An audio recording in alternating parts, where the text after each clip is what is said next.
हथियार नफरत के लायक हूँ मैं, नायक नहीं खलनायक हूँ मैं।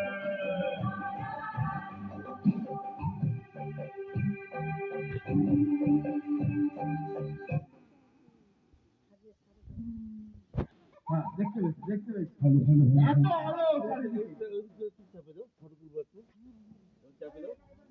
আমি কে জানেন আপনারা? জানেন আমি কে? আমি হচ্ছি হেপাটাইটিস। আপনার শরীরে ঢুকবো বলে এসেছি। আমি হচ্ছে একটা জীবাণু যেটা মানুষের শরীরে প্রবেশ করলে মানুষ আস্তে আস্তে মারা যায়। আপনারা শোলে সিনেমার গব্বর সিংকে দেখেছেন? গব্বর সিং একটা ডায়লগ ছিল না, ইয়ে হাত মুঝে দে দে ঠাকুর। আর ঠাকুর কি বলেছিল? নেই। তো গব্বর সিং ঠাকুরের সে হাত দুটো কেটে নিয়েছিল, তাই তো?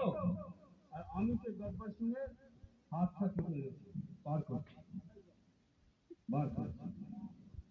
কোথায়? এই তো সেই হাত, এটা হচ্ছে সেই হাত গব্বর সিং এর। তো আমি হচ্ছি হেপাটাইটিস। আমার আরো 5টা ভাই আছে জানেন? Hepatitis A, hepatitis B, hepatitis C, hepatitis D, hepatitis E. অর্থাৎ A B C D E, এই 5টা ভাই আমরা। আমরা কিভাবে মানুষের শরীরে প্রবেশ করি জানেন? আমরা প্রবেশ করি যখন আপনারা নোংরা বা দূষিত জল পান করেন। সেই দূষিত জলের মাধ্যমে আমি আপনাদের শরীরে প্রবেশ করলাম। যখন আপনারা খারাপ হয়ে যাওয়া পচা খাবার খান, রাস্তায় আলগা করে থাকা কাঁচা ফল খান, এবং রক্তের মাধ্যমে আমি মানুষের শরীরে প্রবেশ করি। আর যখন আমি প্রবেশ করি তখন আস্তে আস্তে মানুষ বিভিন্ন রোগে মারা যায়। কি কি রোগ হতে পারে? সেটা ক্যান্সার, হতে পারে লিভারের রোগ।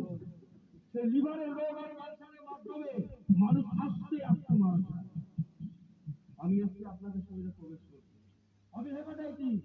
আপনাদের শরীরে কিভাবে প্রবেশ করবো? আর আমি প্রবেশ করলে কারোর কোনো লক্ষণ দেখা দেবে না। আপনারা জানতেও পারবেন না আমি কিভাবে প্রবেশ করলাম। আপনারা আস্তে আস্তে আস্তে আস্তে মারা যাবেন। কে বলছে? কার বলা এটা? কার এত বড় আস্পর্ধা আমার কথা বলে? কার এত বড় আস্পর্ধা? আমি আসছি।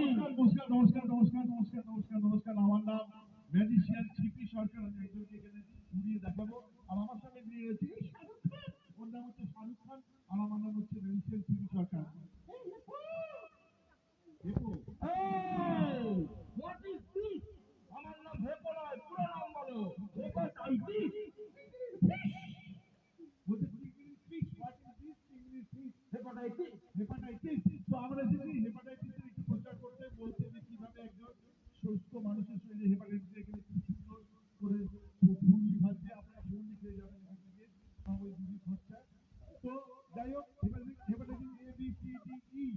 হেপাটাইটিস এ আর ই হচ্ছে কিভাবে ছড়িয়ে পড়ে একজন সুস্থ মানুষের শরীরে। কিভাবে গো? হ্যাঁ কিভাবে গো?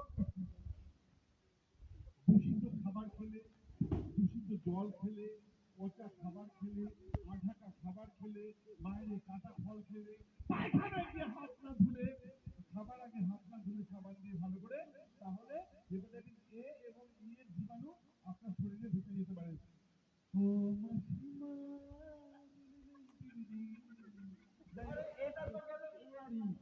এর থেকেও মারাত্মক হচ্ছে হেপাটাইটিস বি। প্রচন্ড ঘটনা ঘটছে হেপাটাইটিস বি এর জীবাণু। এই জীবাণু কিভাবে একজন সুস্থ মানুষের শরীরে ঢুকে পড়তে পারে? সেটা হচ্ছে যে সারা পৃথিবীতে 25 কোটি মানুষ হেপাটাইটিস বি রোগে আক্রান্ত।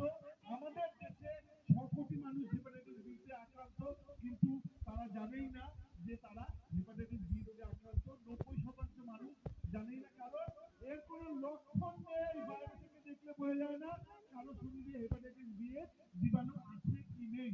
শুধুমাত্র রক্ত পরীক্ষা করলে জানা যায় কারো শরীরের ভেতর হেপাটাইটিস বি এর জীবাণু আছে কি নেই। ঝিগি জাগি জাগ ঝিগি জাগি জাগ ঝিজাগ ঝিজাগ রে, ঝিগি জাগি জাগ ঝিগি জাগি জাগ ঝিজাগ ঝিজাগ রে। পিয়ন সালের বোনের পাশে সোনার ঝুড়ো বাঁধেতে, তোকে নিয়ে লাইতে যাব রে। বলছিলাম সেটা হচ্ছে হেপাটাইটিসের কোনো লক্ষণ নেই, 90% মানুষ জানে না তার শরীরের ভিতর হেপাটাইটিসের জীবাণু আছে কি নেই, সেটা একমাত্র রক্ত পরীক্ষার মাধ্যমে জানা যায়। এই রক্ত পরীক্ষা করা হয় সরকারি হাসপাতালে, সম্পূর্ণ বিনা পয়সায়, একটি পয়সা খরচ হবে না। এইবার বলি হেপাটাইটিস বি বা সি এর জীবাণু আমার শরীরে আছে